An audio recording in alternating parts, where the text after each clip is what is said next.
Welcome back. Today we're going to be talking about how to get buyer agency agreements signed and specifically how to overcome all the objections that you might be hearing. And we're going to be talking obviously about what to say and how to say it. But before we do, I want to thank all of you who have been messaging Julie and I over on Instagram. I appreciate the questions we're getting and the suggestions. And frankly, a lot of you have been thanking us for all the information with regards to these changes that are happening to our industry as pertains to buyer agency. You are certainly welcome. So the way for you to thank us is not just saying thank you, which we certainly appreciate, but remember to give us a 5-star review over on iTunes. That really does make an enormous difference in the number of folks that iTunes and Apple really will expose our podcast to. So please remember to give us a 5-star review over on iTunes. And in the section where they're asking for any comments, it's optional, but do put in specifically why you like the podcast. It really is your way of thanking us. But in the meantime, if you want to message us, of course, with any ideas for the show, do so over on Instagram. And our Instagram handle is, of course, guess what? Yes, you guessed it, Tim and Julie Harris. And that's how you can find us. All right, so Julie, let's jump in. We have gone through this is an exhaustive long-form podcast, and we're going to be going through almost all the big objections they're going to be hearing. We're going to have to go relatively quick because, unfortunately, your notes are long, which, by the way, if you want our notes from today's podcast, you can get our notes by going to harrisrealestatedaily.com and subscribing to the newsletter. I mean, that in itself is all that needs to be said. So if you want the notes, if you want the actual scripts that we're going to be sharing with you today, please do go over to harrisrealestatedaily.com and subscribe to the free daily newsletter. All right, Julie Harris? Yes, so on to your buyer representation agreement objection handlers. And Tim just told you how you can get a copy of the notes because there is a lot of scripting today. So after you have met and presented your buyer presentation to your buyer prospect, you'll be closing for the signature on the exclusive buyer rep agreement, your state agency form, and the buyer's net sheet. The following that we're going to discuss, and again, we might not get to all of them today, but we're going to cover a lot of ground, are potential objections a buyer may still have. Now, ideally, you will hear none of these objections because your presentation will have handled everything already, making the close effortless and logical. But Julie Harris, I don't have a presentation. Well, you will when you become a member of our ethical real estate professional designation, which we'll talk to you guys about a little bit later in today's show. Exactly. So remember, a close, in this case, closing for the signature, is the logical conclusion of a great presentation.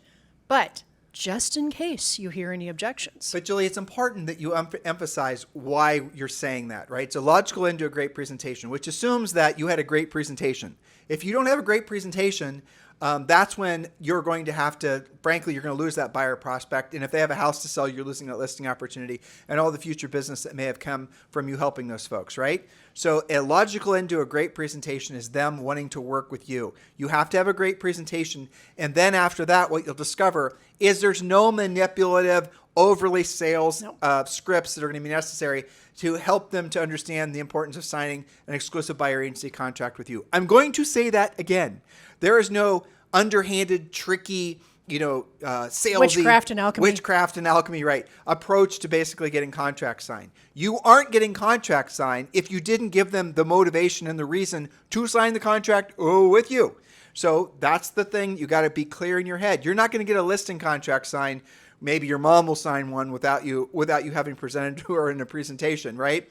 But beyond that, if you're competing, a great presentation is going to get the listing contract signed. If you don't have a great presentation and you're competing with someone who does have a great presentation, they're going to win the listing. You're not going to win the listing. Welcome to the new realities of working with buyers. That same logic is going to apply. That's right. And in the case of the buyer, you may or may not be competing for their business against another buyer's agent. We're going to see that happening more and more prevalently as agents sort their skills out. Oh, you have a killer point. But you also are competing against the buyer themselves, going around you, going to the listing agent, going to new construction without you.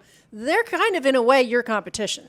100%. That's a really good point. Because remember, the buyer agency exclusive contract is going to essentially obligate them to pay you whatever your fee is that is stated on the exclusive buyer agency contract. They, as in the buyer. Now, in the the ethical real estate professional designation, we're going to give you 3 or 4, maybe more different scenarios and how that can be mitigated through concessions from the seller and all the rest of it. In other words, the buyer won't be actually physically paying it in some cases.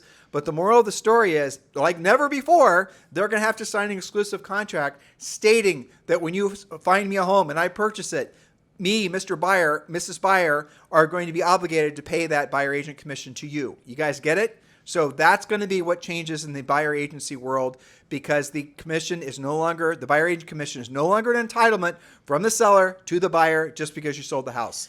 Exactly. Okay, so that buyer prospect may ask you, well, help me understand, why must I sign an exclusive agreement to work with just you? Here's your answer. I'm glad you asked. An exclusive agreement ensures that I can fully dedicate my time and expertise to representing you effectively in achieving your real estate goals.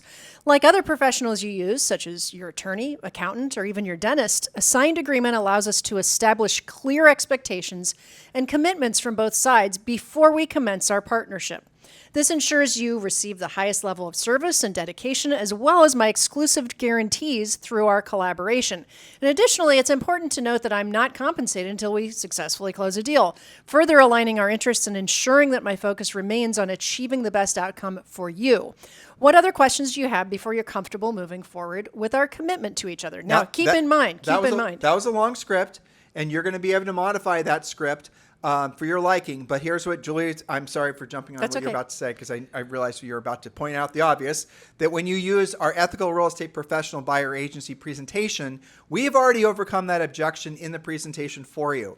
And it's actually called the buyer representation explained. So in other words, follow along with us, assuming that you presented that page, which would take you 5 minutes or less. You're going to give them the presentation. Yes. The presentation is 14 pages. It's actually more than that, but it's 14 pages. They're going to see it. They're going to pull out the page that basically answers the question as far as, again, buyer representation explained. They're going to read the answer to that. They're already going to have the answer to the question they had answered prior to actually meeting with you to get the paperwork signed. Which means you're not even going to hear the objection. Exactly. So our presentation is something you're going to give to the client prior to meeting with them, ideally in paper form. We know a lot of you are going to try to do it in digital form too, because it's less work, but don't do it that way. Do it in paper form, because when they have a folder from you with all of this valuable information in it, you have immediately elevated yourself in the eyes of that consumer, because you've got something. I'm going to tell you guys a story. I'm going to go a little bit off script here, Julie, so allow me to step away from your outline. Julie and I, when we sold real estate, and we sold thousands and thousands and thousands of homes, we had something called, in those of you in Premier Coaching, long-time coaching clients, you know what I'm talking about. We created something called the pre-listing pack. And our pre-listing pack acted as, I've described it for you correctly, our silent salesperson. So let's say it's Monday. I set the appointment for Wednesday. I'm going to go out and meet with the seller on Wednesday. We've generated the lead. We pre-qualified the lead. The next step after that is to send the pre-listing pack. Inside the pre-listing pack were all the pages that are part of the pre-listing pack. And I think there are 14. And that's still available to all of you, an updated version, obviously, in Premier Coaching. But also we included the listing paperwork. We included all of the agency stuff. We included a sample seller net sheet. We included a long list of questions that if the seller felt obligated to interview any other agents, we gave them questions to use when interviewing any other agents, to like, what's your list to sell price ratio? How long have you been in real estate? How many homes by price range have you sold? Those types of questions. We are doing all of that for you on the buyer side of the transaction. So when you give this to the seller, or you have it delivered to the seller's house prior to meeting with them, and they open that, immediately they're going to be impressed by you. That's going to instantly put you on a different level. Now, how did it work on the listing side of things? It became normal for the pre-listing pack to be delivered to our sellers, and then the sellers would go through it and read it. And then it got to the point where the actual listing appointment was just about picking up the paperwork that they had already signed. You think I'm exaggerating, but I'm not. And I remember dozens and dozens of times, not hundreds, but dozens of times, knock, knock, knock, I'm here for our appointment. Seller would open the door, give the listing paperwork back, and they go back to watching Wheel of the Fortune or whatever the hell they were doing. Exactly. Right? That's how it worked. And then we'd sketch, because they knew the next process was someone was going to come out and take pictures of the house, and there was a list of things to do to get the house. So we didn't actually have to have the appointment. And the times where they did open the door and wanted us to come in, then it was a 15-minute presentation because all the questions were already answered that they might ever have for us in the in the normal listing process. In the pre-listing pack is what it's called. They didn't have any questions. We could just focus, and they already knew what we thought the price was because we already gave them a price range from the CMA that we included in that package of information. I'll tell you where, in retrospect, the best appointments. When, Julie and I, if there was an upper end listing, we'd go together. If it was a normal listing, we'd go individually. And eventually we had a listing specialist named Lisa that would go for us. But when you show up in the listing appointment and the seller actually used, I want you to imagine this. There are 15 questions that the seller was supposed to use when interviewing a prospective listing agent. We were going in last. They had interviewed 2 other agents prior to us. And you could see that they used it and actually wrote down the questions from the other agent. And you would see, never did they actually go through all the questions. They go through like maybe 4 or 5 of the questions. And then they just basically stopped asking the other agent questions. Why? Because they realized the other agent didn't know how to answer the questions. Because one of the questions I gave you as an example is, what's your average days in the market? Well, and then we give a little hint. The average days in the market, according to the Columbus Board of Realtors, at the time when Julie and I sold real estate, was 141 days. Our average days in the market varied, but it was usually around like 37 or 41 days, right? So we're telling them what the average is. We're telling them what our average days is.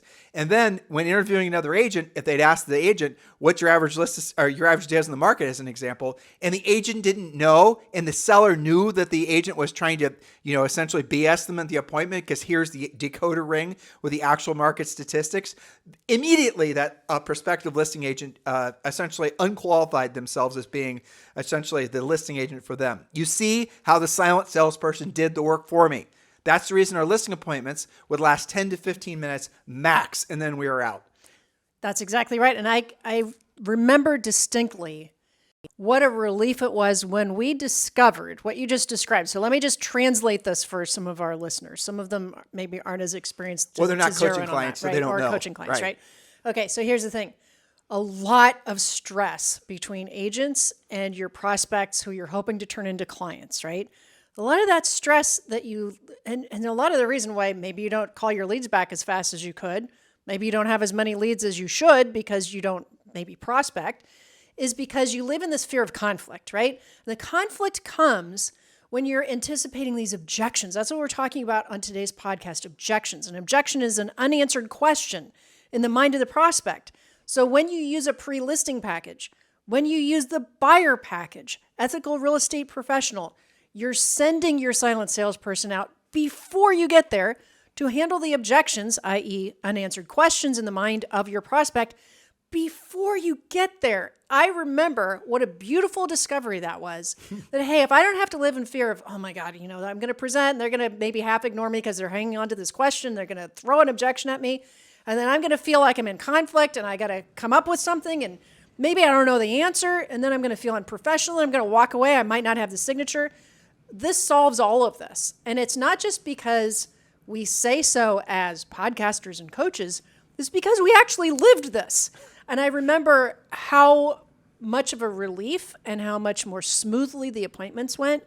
And honestly, how much less time we would spend. But not just stress for us. Stress for them. But stress for the seller, right? That's right. Because the seller does not want to confront you any more than you want to be confronted.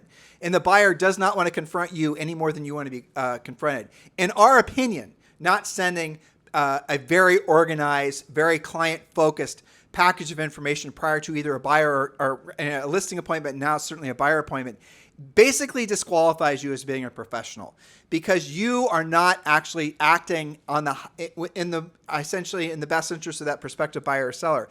I want you to be really clear. They don't want to meet with you. Especially sellers, they don't want you in their house. They've been working all day. They want to basically follow their evening routine and go to bed, right? They don't want to have the stress of having to ask you, why should I list with you? Or will you cut your commission or all these other things? And if you're getting questions like that on a listing appointment, you're doing it wrong because you didn't send a pre-listing pack. Well, you should be stressed if that's how you're doing it. Yeah, absolutely. That's the reason that, again, if you want to full circle this, right? Sure. That's the reason many agents never become listing agents because they are fearful of the conflict that inherently comes from a listing appointment where you have not followed our 7-step listing process, where you have not sent a pre-listing pack, because you know damn well when the seller asks you, why should I list with you versus so-and-so, or will you cut your commission? You don't know how to effectively overcome those objections. So what have many of you done? Most of the industry has done, gravitated towards working with buyers. Well, guess what? Those days are over. You're going to have the same level of skill required to get exclusive buyer agency contracts signed. Do not be nervous about that, because like we have for sellers, or like we have for our listing agents, now we've created the same system, very similar system, I should say, on the buyer agent side of the business. We are incredibly excited about it. If you want to get on the list to be, one of the founding members of this new program, which is going to come available in a month or so, text the word buyers, singular, buyer, B-U-Y-E-R, to 47372. Text the word buyer, B-U-Y-E-R, to 47372. And we're going to put you on the list to become an ethical real estate professional designee. But you've got to be on the list. We're only going to allow 100 agents to join in the next few weeks, and then we're going to close the doors of the program to 30 to 45 days. But we have actually gone through knowing what you're going to be stressed about, knowing what your consumers are going to be stressed about, and we've solved for all of it. This is a turnkey system. You literally just learn what to say and how to say it. Oh, by the way, we might even be doing that for you too. We're essentially developing the technology to make it that if you do send a digital version of the presentation, you're going to be able to have them click on a certain page, and there'll be a pop-up video where probably Julie and me, if not an AI version of us, will then be presenting the importance of that particular page and how it benefits them, right? That's what we're doing for you. Your only, task right now is get on the list so you can be included in this program. Text the word buyer, B-U-Y-E-R, to 47372. That's right. And let me just add one little note here as you were talking. I know some of you listening are thinking to yourselves, well, all my buyer prospects, they're friends and their family and they're like repeat referral clients. I'm not too worried about this. Well, I can appreciate that thought, but here's the problem that we all have. I don't know about you guys, but if you looked at anything in your email, anything in your social media, it is wall-to-wall headlines from the press trying to create question and dispersion about your value. So even if your best friend, who's doing their 3rd transaction with you, knows, loves, and trusts you, you still have the whole media and misinformation and crazy headlines and things working against you. You still have to have the exclusive buyer agency contract That's signed. Right. And in many markets, this is what Jules is talking about. If you are found to not be following the new guidelines, you will be fined. Your broker will be fined. In some MLSs, if you are caught 3 times, caught with air quotes 3 times, working with buyers without having an exclusive buyer agency contract signed, you could be booted out of the MLS. And fined. That's right. And so even if they are your best friend and you're pretty secure in your relationship, you still need to be presenting the facts to them so that they don't get confused by something else that they read or some other misinformed agent telling them the wrong thing. You're so in the sort of, I think, traditional mindset. You list homes for sale. You get exclusive listing contracts signed with sellers. Now you're going to get, in essence, a exclusive buyer representation agreement signed with your buyers. You're listing buyers. So those of you who've been listing agents for a long period of time, now I just need you to apply that same way of thinking to working with buyers. And once you do, you're going to realize, especially if you use our ethical real estate professional designation, all the presentation material, the scripts, the objection handlers, you got nothing to worry about. Exactly. Okay, now let's get back to some potential objections, which you still might hear from time to time. What if that client says, or that prospect says, what if I want to work with another realtor at the same time? You're going to say, good question. Now, while that might seem like a good idea, working with multiple realtors simultaneously is kind of like trying to drive 2 cars at once. It's not practical, it creates confusion, and it won't get you to your desired destination. Buyer representation agreements are now required countrywide. And I have a little note here in my notes.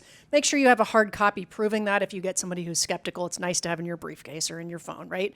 Okay, now any other buyer's agent you consider working with will also require the exclusive agreement, so it's not just to work with me. This agreement ensures clarity and accountability in our relationship, allowing me to fully commit my time and expertise to serving your needs effectively. See how I'm making it about my job serving their needs effectively. An agent or a broker who doesn't ask for your signature is practicing unethically and is out of compliance with what's required. So it just makes sense to solidify our commitment to each other. But also, I'll tell you, hearing that objection, you're going to want to ask the buyer why they think that might be an advantage to them. Working with 2 agents at once, even before you get into the weeds with regards to the exclusives, ask them, how would working with two or multiple agents be an advantage to you? Well, can I tell you, and they'll say whatever they're going to say. Well, you're an expert in this area and they're an expert in this area. You're going to say, well, I can appreciate that. But can I say, help you understand why that might actually be working against you? And then you're going to have to let them know the disadvantage, knowing in your back pocket, they're going to have to essentially sign an exclusive contract with either you or with the other agent. So you're going to have to earn the right to represent them. And remember what Julie said, and I do believe that was 100% correct. Your biggest competitor, especially after you have, our system in place for the, ethical real estate professional designation, your biggest competitor is going to be the listing agent. Because what's going to happen is a lot of agents are going to poorly present to prospective buyers the exclusive. We're hearing agents are saying, well, I'm just, sending them a contract and I'm sending them an article to the New York Times saying why now everyone has to get it. Well, did you read the rest of that damn article, which was basically saying buyer agents are just a waste of humanity? Have you actually read what you're sending to your prospective buyers? We're reading all this crap online. You're not going to get the exclusive signed because you're not taking the time to professionally approach them and explain why the benefits are of working with you. And why are you doing it that way? Because you don't have a value proposition, because you're not giving them a reason to want to work exclusively with you.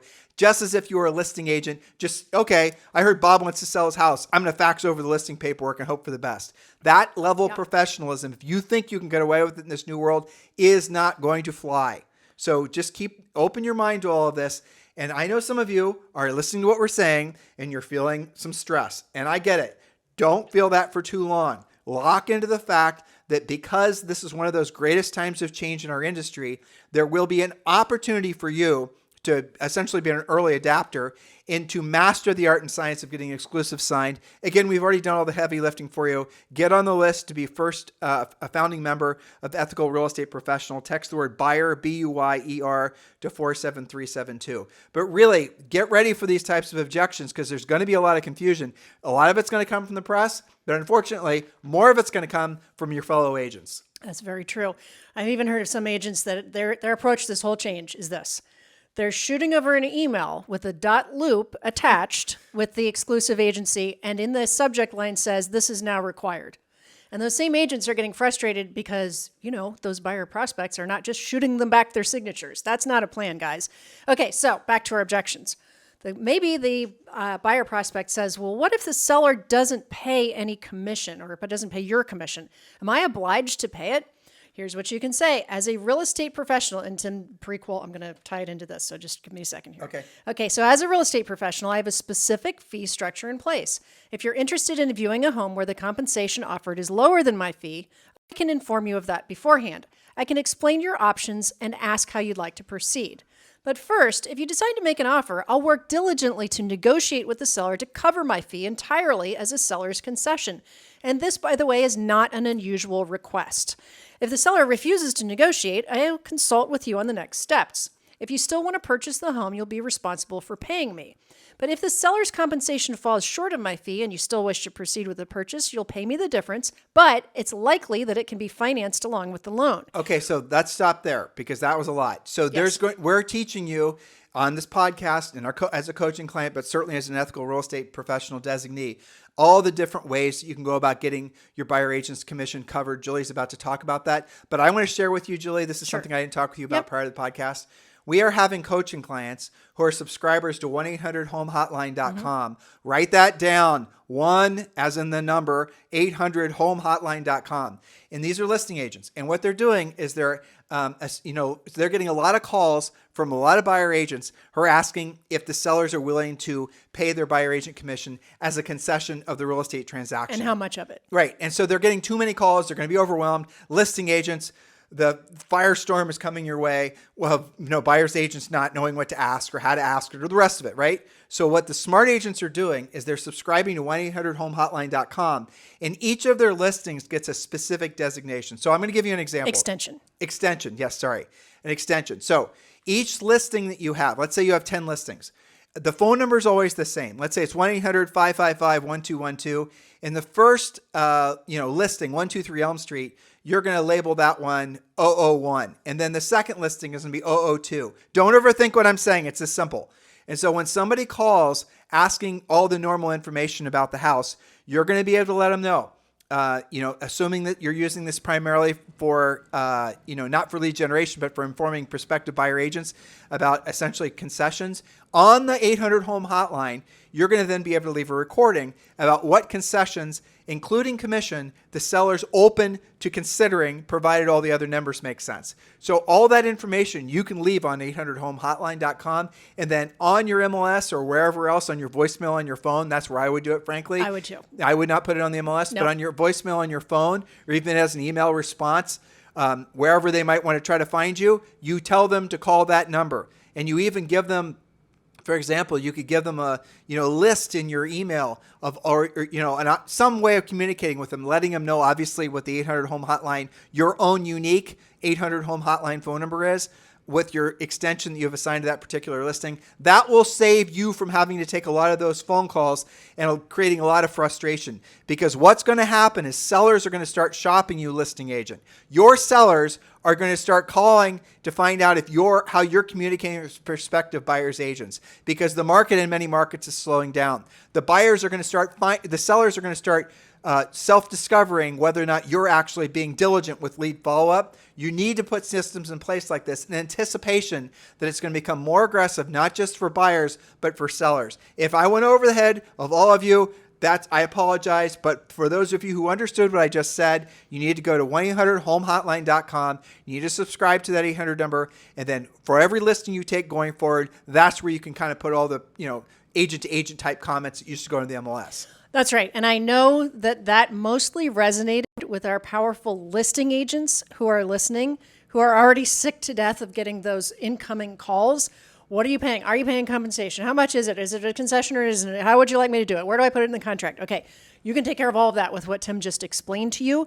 Again, if that's confusing to you at all, become a coaching client so he can help you with that at a higher level. Go to 800 Home Hotline. You can figure it out there as well. But that's a way, and again, I wouldn't put that, in the MLS either. I would put that on your voicemail. You can text those extensions back to an agent asking as well. Well, you can also make 800 Home Hotline after they hear the information. If you may have already completed a concessions form that's acceptable on behalf of your seller, you could actually then make it so that when they're listening to the recording, they can, I think it's press 1, and then the pre-completed MLS form listing all the concessions the seller is willing to pay for is actually automatically texted back to that buyer's agent. So you've actually written part of the contract for them so they don't have to muddle through and make the whole process painful. You guys get it? So that is something that anyone who's serious about listing homes needs to subscribe to. It's $35 a month, big deal. 1-800-HOMEHOTLINE.com.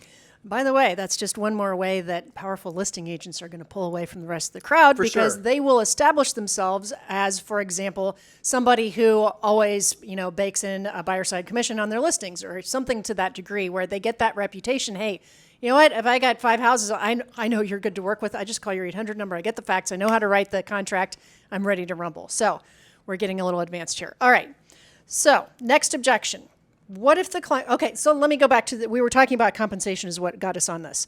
In your ethical real estate professional buyer presentation, you have a page called the Flexible Compensation Plan, where we talk about the different ways that you can be compensated. Okay, so that's part of your presentation. So what if the seller doesn't include it? Well, we can build it in as a concession. What if that doesn't happen? Then we do this. Okay. The point is, you're going to give them the folder, the presentation, where it's going to answer that question prior to them ever, having to feel conflict with you asking you how they're going to pay you. Right? You're removing the elephant from the room.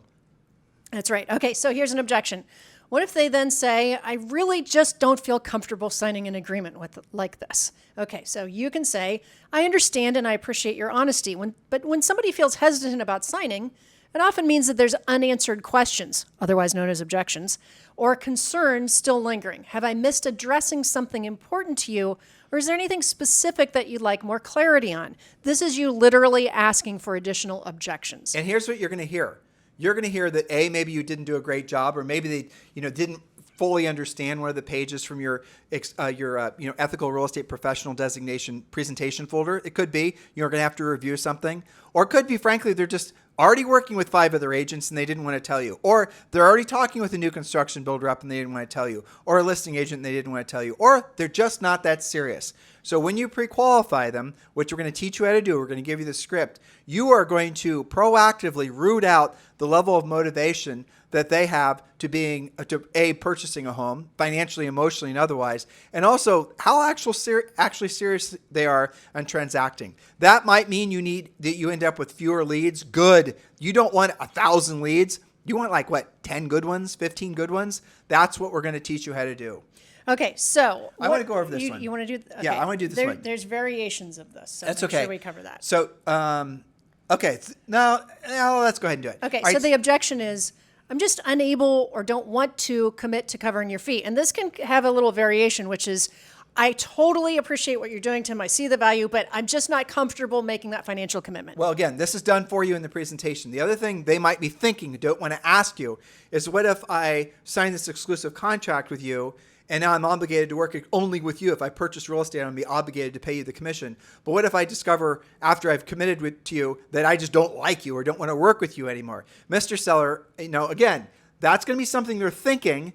They're not necessarily going to ask you of that, but they're all going to be wondering what happens if they commit themselves to Bob and turns out Bob's a sociopath. You guys get it? So what you're going to do is you're going to put an easy exit in there. That's version of it. And it's in our exclusive, it's in the, right? Control and confidence agreement. Okay, that's what it's called. Guarantee, sorry.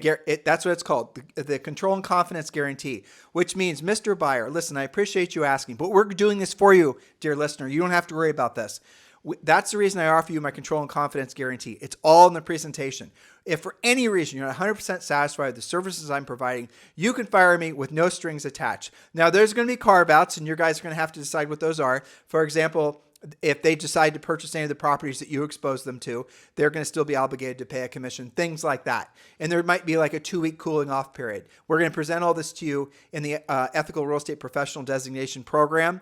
But the moral of the story is just by offering that, do you see how that gives you an immediate advantage in your marketplace where everybody else, all your competitors, are going to be throwing the exclusive in front of the seller, probably going to have 180 days on there, nothing about what happens if I'm not happy, can I fire you?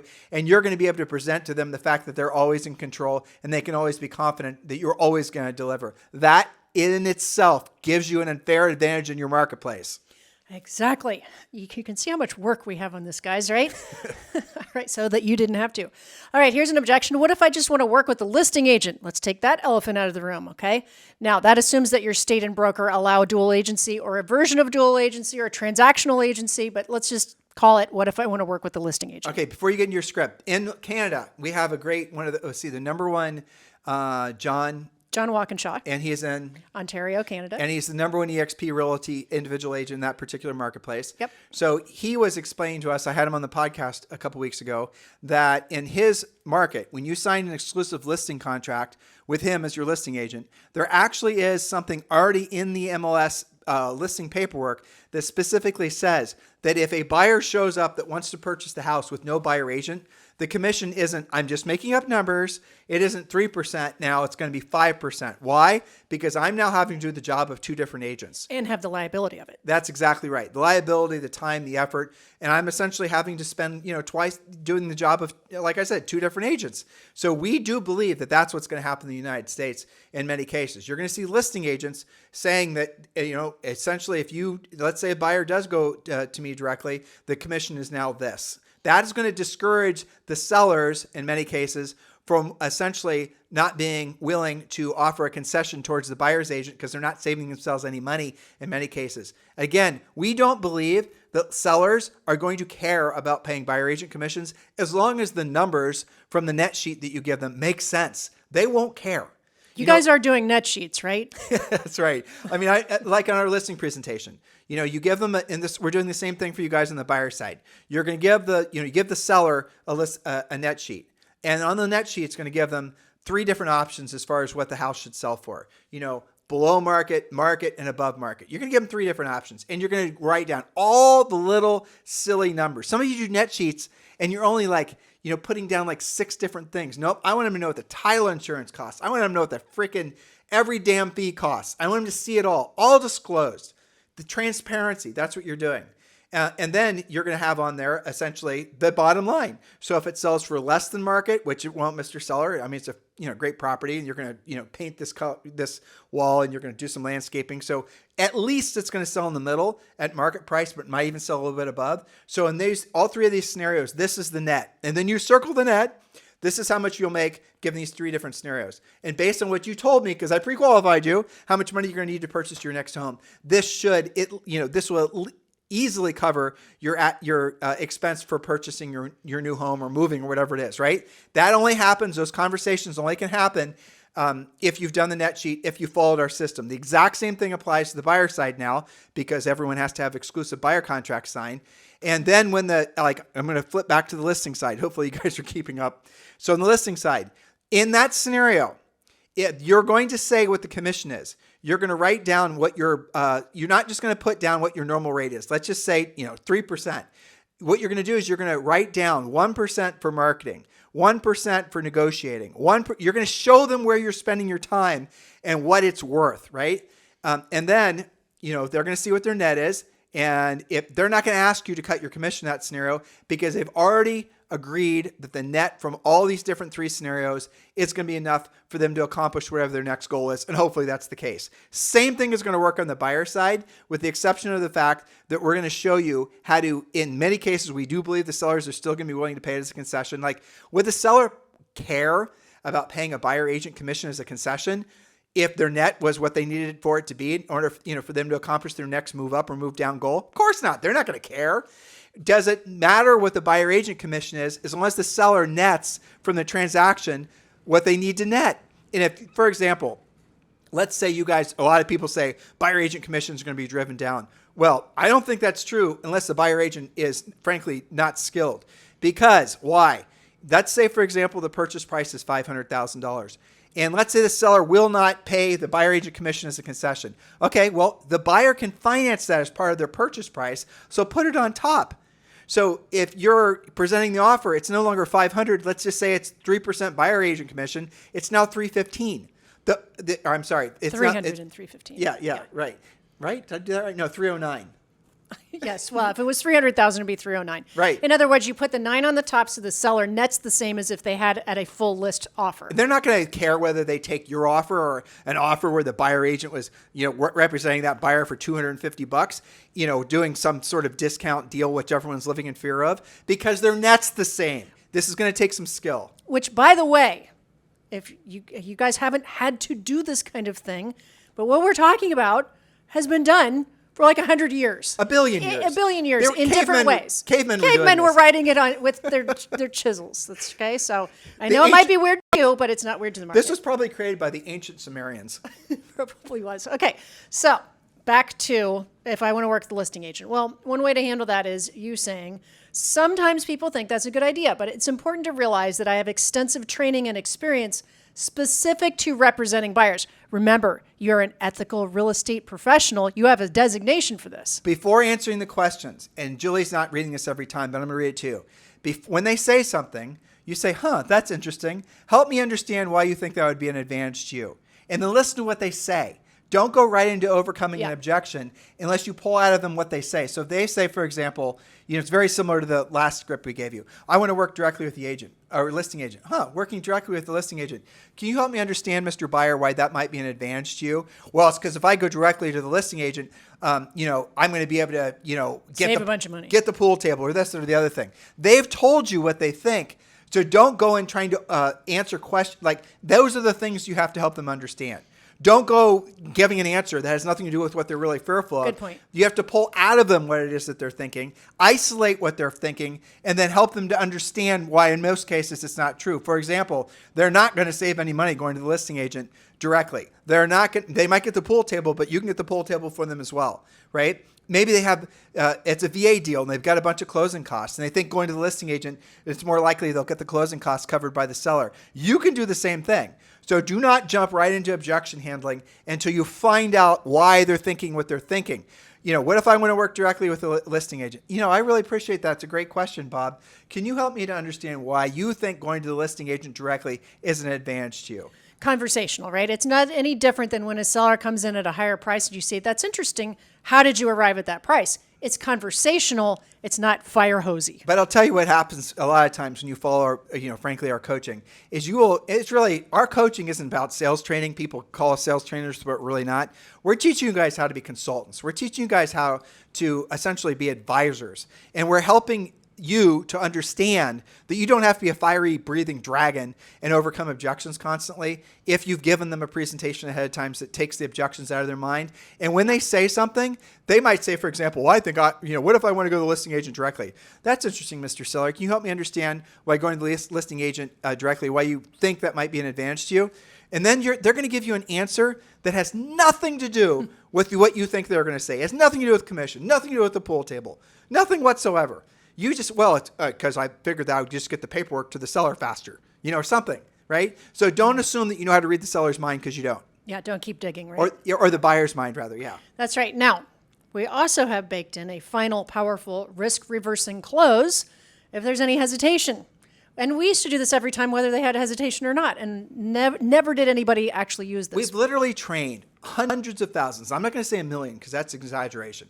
Hundreds of thousands of agents how to use all of our scripts because we've been teaching agents to use exclusive buyer agency contract sign since we started coaching in like 2001 full time. Yep. I mean, that's how long we've been teaching agents to use exclusive buyer agency contracts, and all of this stuff works. What we've done with the ethical real estate professional designation is taken everything to the next level because all the rules have changed. So here is your final powerful risk reversing close. If they still hesitate, or even if they don't, Mr. and Mrs. Buyer, I even have a home buyer's guarantee. Here's how it works. If after 12 months in your new home, you're not completely happy there, I'll sell it for you for 0 commission. There's absolutely no risk to you, and that's how confident I am that we can work together to achieve your goals. Actually, that's worded wrong. So within 12 months or within 6 months, not after 12 months, right? So within 12 months. Yes, right. That's within 12 months. You can make it within 6 if you want. I think 12 is fine, whatever you're comfortable with. I personally would do 180 days. That's what we used to do. Sure. Yeah. So if you want to leave it 12, but within 12 months, if you're not 100% satisfied with the home that you bought with me or through me, I'll sell the home for you for free, which means no listing commission. That's all it means, not anything else. All the other fees apply.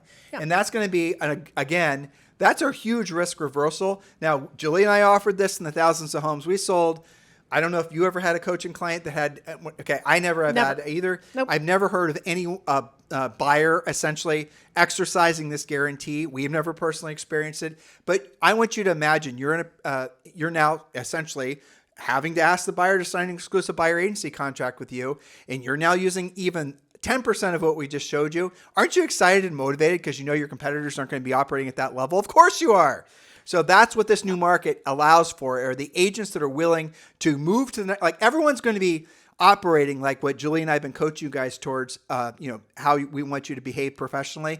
Everyone's going to be forced to go down this road, but humans, especially in the real estate industry, 12 months, 24 months, 36 months. But if you start operating like this now, how much of an advantage are you going to have in the marketplace? What's that going to do to your mindset? What's that going to be doing to your brand or how people perceive you in the marketplace? Oh yeah. And all the people you're going to help and all the cash flow you're going to have as a result. That's right. And I have to say, because I think a lot of people are hoping that there's some magical changes after August comes and goes. Every single thing in the ethical real estate professional buyer presentation will stand if there are any changes at all. Well, this is what everybody should be doing anyway. We'll update it. We will update it, but there's nothing that's going to be a radical change. This is how we have taught it forever not because the law changed and you have to do it, but because this protects you as a buyer's agent and it provides an overwhelming value to your buyer clients. I mean, look at it this way. If after using your pre-buyer presentation that we've been talking about, and they look at your resume, they look at your exclusive guarantee, your proven home finding plan where you're not just using the MLS, you've got a control and confidence guarantee, which is basically they can part ways with you as friends. You explain the home buying process. The buyer representation agreement is explained. You've got your guarantees, your communication guarantee. You've got all of these things. We need to probably update page 14 so that right, but we probably need to update this one, put the charity stuff under resume, and this one needs to drill down on the ratios. Yes, we can add that. That's where this page needs to be updated. Yes. See, like I said, we're still working on. I thought about something else too, which might be an optional page. one of the things that you can show, I mean, we've all been through this crazy buyer times where you've had to be competitive and you've had to figure out how to win when it's you versus 10 other offers. Some of you listening have a really killer win ratio with your negotiating. So if that's you and you win 19 times out of 20 because you know how to negotiate on When the buyer making side, an offer. that's a really good USP, and that absolutely shows value. Then I'm going to say, hey, you know what? Maybe I've been around the block with other agents and I was never able to win in a competitive situation, but this agent, okay, yeah, I've got to sign with them, but they've got like a 90% win ratio. Well, take what Julie just said to the next level. So why would I want to obligate myself to pay the 3% if I'm ending up having to pay it as working with you? Let's just say it's an upper end buyer. They don't care about the 3%, but you still have to show your value or whatever your buyer agent commission will be. Well, it's because if you can show them that based on your experience, your broker's experience, if you don't have enough, your your team's experience, whatever it is, what your ratio is between what the list price was and what you were able to negotiate. Now, I know in many markets it's basically over ask or 100%, but if you happen to be able to prove that I'm thinking of who's the guy we visited when we were in LA and we were driving around the country in 2001. Ben Salem. Ben Salem, yeah. So Ben Salem is a fantastic negotiator. He gets business from a lot of very high-end clients because he has really carved out a niche for himself, a great reputation, call it a brand if you'd like, being a great negotiator. And I coached him to do this years and years ago, but he's actually able to prove with closed transactions the difference between what he was actually the final price he was able to get for his buyer versus the list price. That type of information is going to validate your value in the eyes of the consumer. Again, if you don't have these ratios working for you, use your broker, use your team, but disclose it. We're not telling you to do anything antsy. But then also it's going to be, another one is going to be, how long does it take for you on average to find a home for your buyer, right? Yeah, everyone's got a nightmare. Oh, this buyer agent, they never found me a home, right? Well, you on average are able to find a house with your buyer for your buyer within this amount of time. And we're going to give you a page that's going to present all that and further prove to the prospective client your value. You guys get it? That's the difference. Be excited about this. Exactly. Along with that comes your client testimonials and all of the other things. So, yes, you have got to articulate your value. We are here to help you do that in a stress-free, pain-free way. All you guys have to do is be motivated enough to text the word buyer to 47372 so we can make your lives easier. That's right. Have a fantastic day. We'll talk with you on the show tomorrow.